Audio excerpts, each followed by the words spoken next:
Hey, thanks so much for listening to the Ridge Community Church podcast. My name is John. I'm one of the pastors on staff at the Ridge, and our vision is to bring the hope of Jesus into every home.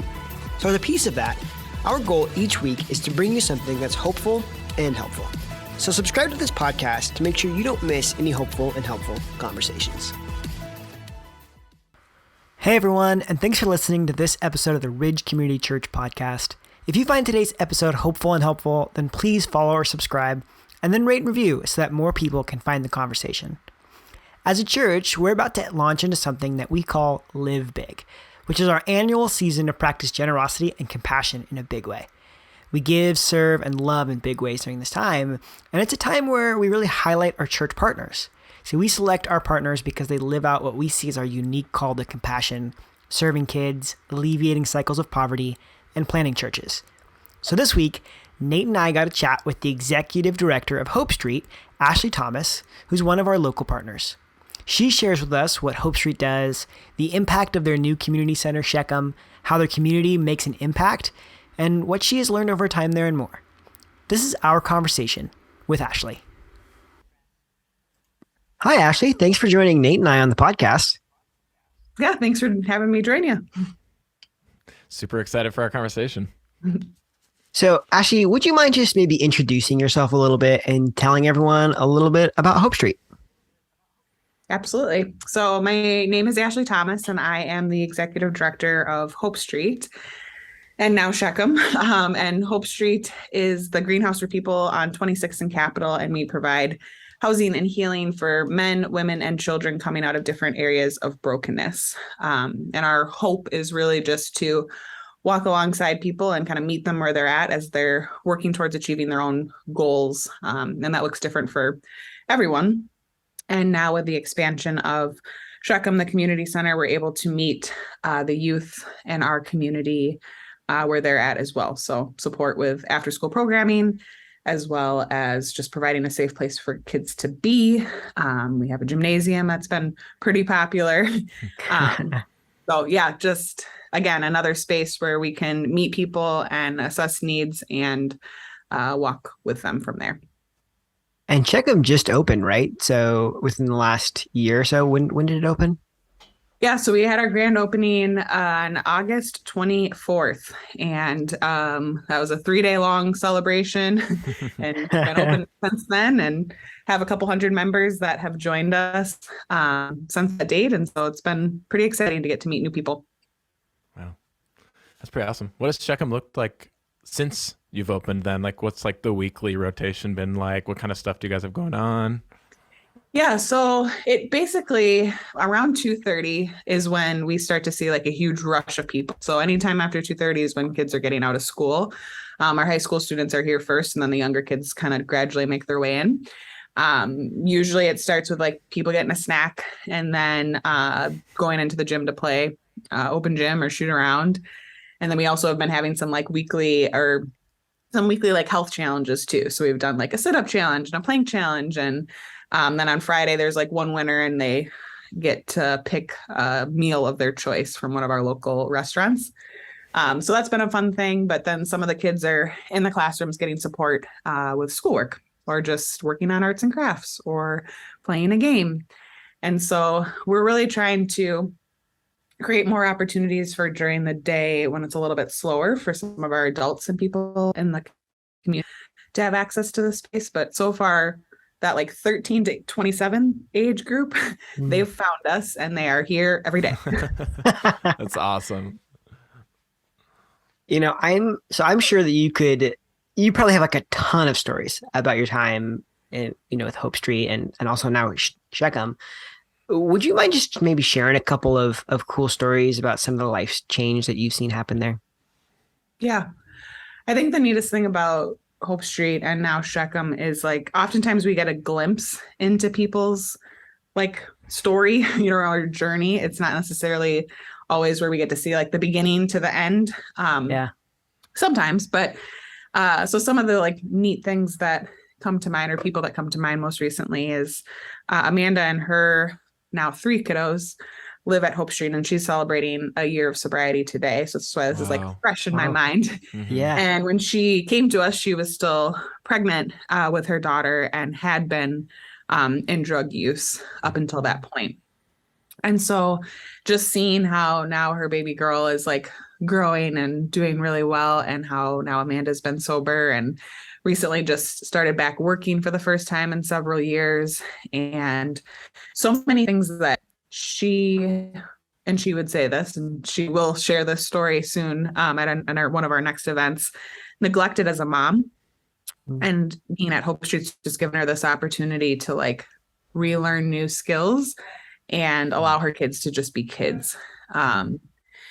So, that's one story that it's like, anytime we get to see that, where people are in a place where they feel kind of safe and people aren't going to judge them and can come alongside them as they kind of develop some of those new habits as a mom and as just a single woman too. And just like she's been able to go to some of our classes and get to know other people and learning what it looks like to be in community, because oftentimes she felt pretty isolated in her addiction. I think another story that comes to mind is George, and he is now here for his second time, but the first round of being here, a lot of times people at Hope Street just kind of see it as like a place to live, because they're been homeless or they've been staying on somebody's couch and just need somewhere to stay. And pretty quickly, they'll realize there's a lot more opportunities than just a place to live if they want it. And we have a community meeting every single Sunday. And usually what we do once a month is we kind of ask people to stand up and say, like, how do you see yourself like growing and flourishing right now in this season? And usually it's pretty easy to get, like, we have a bunch of women that want to share and talk. And usually the guys are pretty silent. And George, this one particular Sunday, was like, when I first started coming here, I like hated this meeting because like I just like listened to everybody, and like people were doing things that I had yet like I wasn't working towards, or I just didn't really care to hear about how other people were doing. And I can say I'm growing and I'm flourishing now because I sit in this meeting and I listen to each of you and I want to celebrate with you, and I like am proud of you. And so I can tell that I'm growing because I no longer am just focused on my own well-being, but I realize that my well-being is wrapped up in like how this community as a whole is doing. And those are just the moments again where it's like, okay, yes, like that's it, right? Yeah. Yeah. Like, that's what you hope for. Yeah. And I think there's just lots of little like moments like that around Hope Street where it's like, maybe it's not somebody's whole story is wrapped up in like beautiful and done and finished, but it's like moments where you see somebody's gotten a soft heart, or like a change in perspective. And that's been pretty neat. I think the other thing too, like I feel like a lot of the stories that are at like the forefront of my brain right now is as we've opened Shechem, just watching the community's reaction to this space. We've had people that are just like, why would you build this here? And, usually my answer is like, we just felt like God was asking us to. And they're like, well, that's great. But no, really, like, why here? And just being able to say people's names and saying like, because we wanted you, Deontay and Damon and, Keontae, to have a place to play basketball. And just seeing that impact that has, that like, yeah, like we serve a God that creates special spaces for us to interact and be with people. And this is one of those spaces where you can meet people. Has just really had a significant impact on a lot of people. And even just in like a month of being open, we have watched like some of our kids that were like the first to come, and now they've invited their friends. And we like a couple incidents, nothing major, but one day in particular, the gym was like getting pretty loud. And so I could kind of hear like, maybe there's an argument going on. So I like got up to walk in, and one of our guys was like, Ashley, I got it. So he like, there's two guys that are kind of like in each other's face. And he's like, you two come with me. And they follow him out, and they're still cussing and like upset. You can tell, like heated. And he's like, no. We don't do that here. Like, you're going to get us all put out, and we don't want to be put out of this place. So you guys can leave. And when you figure it out, maybe you can come back in. And I just like watched, and there was like a 16-year-old saying this to two, I don't know, teenage kids. And I was just like, that's so awesome. Like they get already like the culture that we want to have here and like what can go on here and what can't go on here. And they're willing to like figure it out amongst themselves, which again is like very much what we've always been about, even in our living facility, that like staff's not there 24 hours because we don't want people to do things because we're there and like hovering over and watching. We want people to do things because they've actually had a heart change or a change of mind, and want to do and be better for themselves and for the community. Wow. I mean, man, that is such good stuff. Like it's just clear that there's such impact happening, you know, and that it's just a special place, you know, and the community there that has been created. It's just so cool to hear those stories. I know there's a lot to it, but man, like what is it about that culture and that community there that's really affecting people? Yeah, I think it's just like the people, honestly. It just boils down to people being willing to meet people where they're at, people being willing to like extend a tremendous amount of grace and understanding that there's going to be things that we don't know or we don't get right sometimes, but like our heart and our motive behind why we're doing it is good. And people that are willing to just consistently show up and love people well. I mean, like, that's why I kept coming, that's why I keep coming back, but that's why I kept coming back as a volunteer and eventually wanted to join staff, was just the peace that you feel in the building when you walk through the doors, the love of the people that are there, and just the vulnerability and sincerity of the community. It really is a place where you can like just be fully you, wherever you are at on any given day. And yeah, I don't know. You just like don't get that too many places. No. Yeah. And yeah. It sounds like it just provides that safety and that freedom, like you're mentioning, of being authentic. And then when you're able to be authentic, it lets you like have a safe place to like figure out and grow, not just like skills wise, because I know you guys offer like skills classes and things like that, but also, you know, as a person and having the space in the room to grow. I think that's a great picture of that. Yeah. And for like everyone too, you know, I think when I came in at first thinking like, okay, I'm a volunteer and I have like something to offer, which is great. And we all do have things to offer. But I think God pretty clearly was like, this space is for you too. Like you've spent a big chunk of your life hiding behind, you know, whatever accomplishments or things that are easy for you to hide behind. But here, like, if you want other people to be real, like you got to be willing to be real too. It's not just a one-way street. Transformation comes when like you can actually enter in and say, like, here's my mess, but here's also the ways that I've seen God redeem that mess too. That's good. Well, and you know, unfortunately, there's not a lot of places like that. Like I think you had even touched on really quick, like it's not something that everybody has access to. And like, that doesn't just happen, you know, like an environment like that. Like, what would you say has led you guys being able to create that space? I think it just goes back to like everyone that's involved is willing to go there. You know, it's like we can't just expect the people that live at Hope Street to want to be like that. It's like the volunteers that come in and teach classes. It's the staff that's here during the day. Like all of us have to have buy-in to this thing that's greater than us, which obviously like is our faith. And really that like greenhouse for people metaphor, where it's like, here, this is a safe and protected space where men, women, and children can grow and flourish. And like, we don't do or say anything that falls outside of that scope. So just like a very clear mission, a very clear understanding of what our values are. And we just stick to that.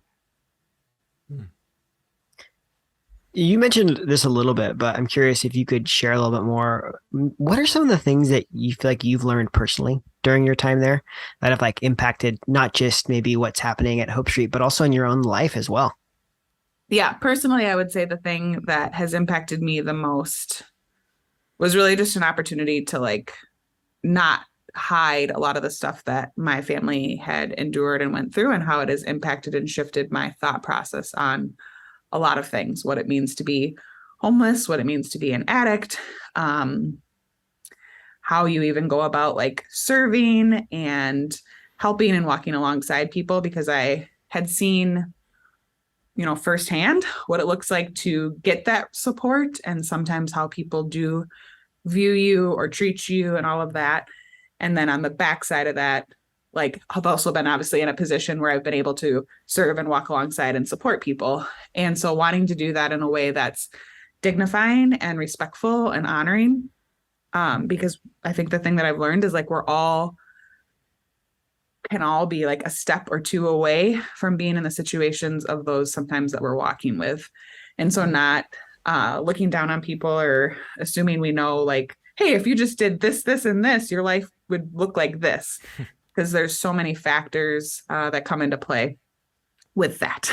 And that's vague, but I hope that makes sense in terms of just personally being able to like humbly know that like, I don't know why why somebody's in the situation that they're in. And it's not necessarily even important to always know why, but I know that they are. And so how do I now walk without or through that time or that season of life? And as you do that, allowing yourself to also be walked with through that season of life too. Professionally, my faith has stretched me so much since beginning at Hope Street. I have been challenged to do things that I never imagined that I would do. And as I stepped out and did some of them, made the mistakes, and I hate making mistakes. So that was really hard. Learning by making mistakes. I'd rather just learn by, reading a book and doing the right thing. Sometimes you got to fail to figure out how to do something better. And I think in particular, I was 26 when I became the director, and this was my first real job. And so I did not have a lot of experience, and I had people that I didn't have a lot of experience. And being able to be humble enough to receive criticism and critique, as well as just input, and then kind of discerning what I still felt like God was often asking us to do. And so I think the biggest thing with that has been Shechem, obviously. It's 7 years in the making. It's a $4 million community center that we built. And there was a lot that people had to say about that and adding that to what Hope Street has always been. And where I felt like in the beginning, I was motivated by proving people wrong, if I'm honest. Eventually realizing like that's not a good reason to do anything. Yeah. And God made that pretty clear. Just in like some of our moments where we needed to stop and reminding me like, hey, like this isn't about you. In fact, I don't even really need you, but I've offered you this opportunity to join me in this work. So if you can take a back seat and kind of listen to me along the way and stop making it about you, then you can stay. And if not, then somebody else can do it. And that was a pretty hard lesson. Just when you like are super passionate about seeing something come through, it becomes pretty easy to be like, this is my thing. And I want to see, I want to make this happen. And I pretty quickly learned eventually just that part of our faith comes with welcoming other people in the faith too, to join you at the table, and realizing that sometimes God doesn't give one person the whole picture, and you got to welcome other voices to speak in, and you got to learn how to not take everything personally.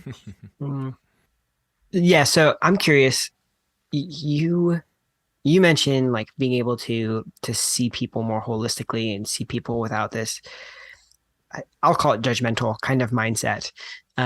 What types of things did you need to kind of process or stop and take a second, like think through before you're able to get to that place? Because I know it's something that a lot of people maybe intentionally or unintentionally struggle with. And so what kind of perspective shift can you go through besides, I suppose, actually going through your experience? But that question makes sense. Yep. Yeah, no, absolutely. I think the biggest thing is like seeing people's behaviors as separate from who they are. So whereas like oftentimes we identify people as like, you're an addict or you're homeless and therefore lazy, or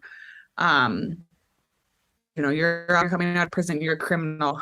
And like we kind of label people, and then people kind of remain stuck in these categories. And those, whether we like consciously are aware or not, that keeps us from actually like being in close proximity with people or seeing people with an ability to move beyond whatever they have done. And so I think that was the biggest shift for me as I got to know people's names. It was like, Lisa is an addict, but like Lisa is also a child of God. I think humanizing people. Yeah. Like sometimes it's easy when we keep people in categories to just see them as like us and them, versus now it's like those people have names and stories that I know, and I can't continue to live my life as though that's not important or that I don't know that and see that. And so it was really just getting to the place where I was like, hey, I want to know people. Like, honestly, it's just as like simple as that. I just want to know people's stories, their dreams, their hurts, their failures, their successes. Because the more that I know those things, I can no longer just see them as the thing that they used to do. That seems like an important eye opener for any of us. Like, what advice could you just give for all of us to sort of kind of, like go down that path and just kind of like see people in that way on a day-to-day basis? I've tried to do, this maybe sounds a little corny, but what I've tried to do, because I think, we all have those moments where we're like in our car and somebody's driving crazy, or we're like at Target and the person in front of you is like strolling along a little too slow, whatever. We always we have those spaces and those things that kind of irritate us. And I've tried to find myself in those moments to like pray for the person. To literally just like in the moment, be like, God, I don't know who that person is in front of me. I don't know what they're going through today, but like meet them where they're at. And it's usually no more complicated or longer than that. But even in that moment, again, it kind of goes back to if I'm putting people in categories and I don't know their name or their story, it's easy for me to be like us and them. It's the same thing with the person, at the grocery store, at work, or wherever. I'm not taking the moment to find out, because it might be kind of weird because I don't know them and they may be like, what are you doing? To be like, how's your day going? Or what are you experiencing? But I can bring them before our Father and just say like, God, I don't have the capacity or the time or the awkwardness to engage, but you do. And so help me have this shift of heart and mind to view that person as someone that's maybe going through something. And maybe they're not, and maybe they're just annoying. I don't really know, but but we all are. Like, I think that's the thing. Like, if we can get to a place where we realize, like, you are annoying to somebody else, probably. That's and a guarantee. Yeah. Yeah. And ask somebody in your family if you don't believe me. Right. Yeah. But like, how do we all want to be seen and treated? And like, are we going slow enough through the day to actually create space for that question to be answered? Yeah. And that's good. I know I'm going to be practicing that on 94 when on my commute home. I do it every day on Capitol driving home. Don't worry. What are you doing? Yeah. This may be just reiterating some of the stuff you've already mentioned, but what are people surprised to learn about Hope Street and the people that are there? I think just like how, like, it's just like life. Like, it's an apartment building, like, okay, there's a name on the outside that says Hope Street, but there's 24 units inside of the building. Shechem is a community center. There's a gym, there's classrooms. There's nothing that's out of the ordinary. The extraordinary part is that there's a group of people that are willing to be intentional about growing and living life differently and have done it alongside community. I think oftentimes we think like we got to fix ourselves up before we can go back and be in community. And I think, so much of this, what the story that Shechem's named after with the woman at the well is that like she didn't fix herself up. She went to Jesus. He already knew everything. And she was so excited about what he had to say that she went back to the community that she had been intentionally avoiding. And I think that's what we get to do here. It's like, we don't have to avoid anyone. We get to come as we are. And we also just get to then walk alongside other people as we figure out those areas in our lives that God's trying to transform. I feel like a theme that's resonating with me that I feel like is touching multiple things you've said is just like that idea of like God continually humbling us. Right. And like, I mean, you guys just have that space for authenticity. And that's like another thing I feel like has come up a lot lately is like the authenticity thing and how hard that is. And I think it's just really sticking out to me the way you describe God humbling you personally, like you mentioned, but just the culture in general and how that's actually like creating more freedom and creating more opportunity and more life change. And man, how cool is that? Yeah. I know one story that comes to mind. I remember we had a woman that moved in and she hadn't been there probably even like a week. And she came in and sat in my office and like huge huff, sat down and was just like, I seriously want to kick something or scream. And I was like, well, is there like a particular reason? She's like, it's just so peaceful and quiet here and I don't know what to do about it. And I'm like, well, I mean, you could just lean into it. Yeah. But I think sometimes we get so caught up in like how life has been or what the pace of life that we're used to, that when we get put in a place where other people have like intentionally decided to slow down or see people or hear people or walk with people, it like at first catches us off guard. And if you're not ready for it, it's like you want to kick something or scream. But if you lean into it and deal with the like, or wrestle with the like messiness and hardness of like, oh, I can't fake it here. Like I have to be transparent because somebody's going to catch that or see that. And I'm not actually doing anyone any good. And I'm especially not doing myself any good if that's where I'm choosing to stay. That's awesome. Part of what we do every year for Live Big, one of the big elements is kind of developing this practice of serving others and how we serve others like year round. It's not just being during this time.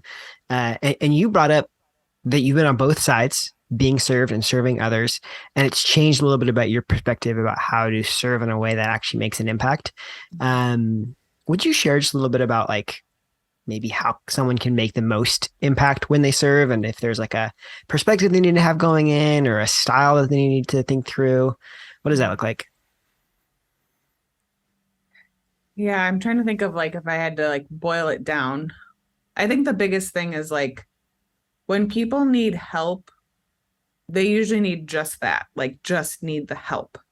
Most people have found themselves in a situation and they probably know what's led them to that situation. They probably have a good idea of what steps they could take to get themselves out, but they've either made the choice not to, or there's roadblocks or things in the way that are keeping them from being able to do those successfully. And so coming with an agenda of like, I'm coming in to save people or fix people. And sometimes we don't even actually like, we wouldn't say those words, but our actions say them. And so I think just encouraging people to like, God just gives us good things, right? You look at Jesus and all the miracles that he performed, like he didn't like say, he like, it came after the miracle came the and sin no more. It wasn't like, stop doing this or start doing this, this, and this, and then I'll give you this. It was like, here, be well, you know, or here's your nourishment, or here's your sight back or whatever. And now be transformed.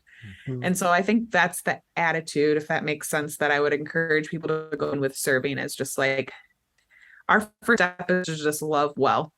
And that looks different in every situation. Sometimes that's just listening. Sometimes it's as simple as providing a meal. Sometimes that's getting toiletries or whatever items people are without. Jesus was really intentional about caring for people's very basic needs. And he knew all the backstory.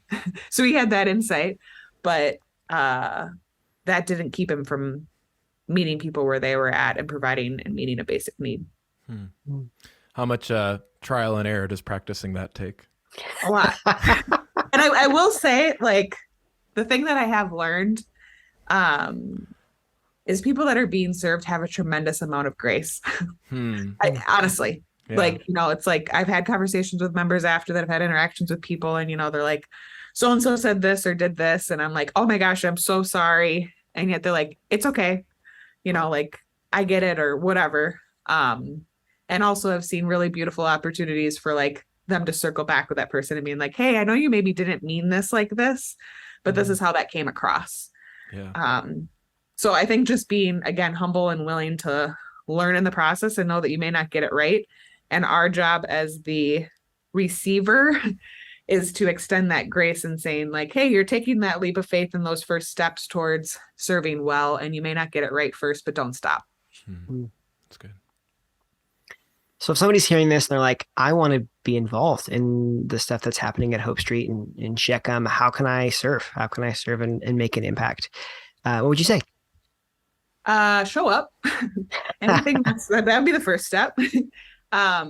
We have lots of opportunities to be relational. And so if you like people, I say, then this is a great place for you to get plugged in.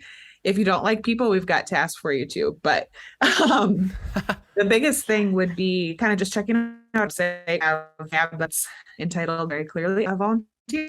And there's just a list of opportunities where you can kind of see if there's something that's already going on that you'd like to join.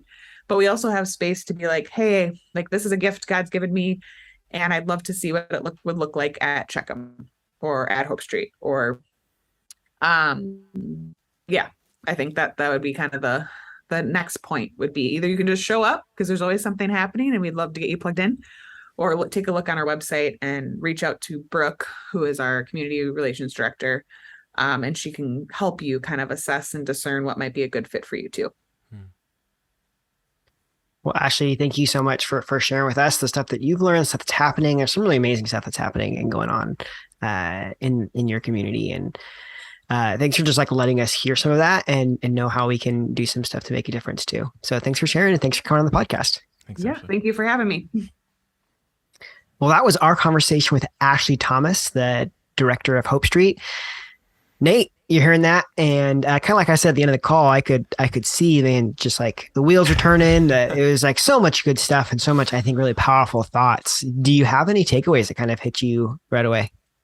Yeah, I mean, there's such there. I was like taking notes just as she was talking about all the dynamics of their culture that are so not normal, but so cool.